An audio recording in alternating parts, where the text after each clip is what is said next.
Этим ребятам надоел мусор на территории Комсомольского парка. В этом районе, на этой сторонке, как сами говорят, они выросли. С самого раннего утра здесь кипит работа. Собрали целую гору веток от деревьев, более 100 мешков мусора. Вот здесь собрались мы районом нашим, уже устали на самом деле от этого бардака. Ну как так, нельзя, вот здесь взрослые люди сидят, здесь мусорят, гадят, пьют пиво ночью, оставляя ягуары, вот эти страйки, напитки, молодежь чем занимается, мы вообще не понимаем. Мы решили организовать вот Шалдоном вот как-то вот это мероприятие, субботник, чтобы все это убрать.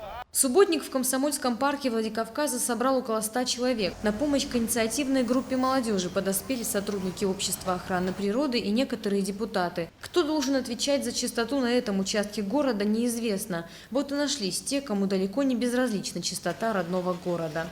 Ранее мы приводили в порядок совместно с ребятами на Сапицкой будке.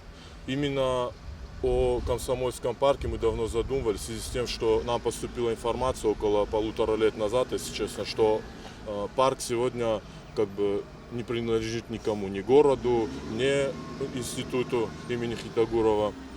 Вот, поэтому мы пришли, осмотрелись, поняли, что на самом деле он в плачевном состоянии. Наше завтра зависит от экологии, считают участники. Субботники планируют проводить как можно чаще. Организаторы призывают граждан города соблюдать чистоту. Приятным подарком для отдыхающих Комсомольского парка станут новые скамейки и урны, которые будут установлены уже сегодня.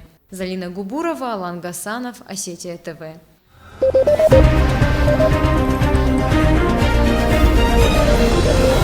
Thank you.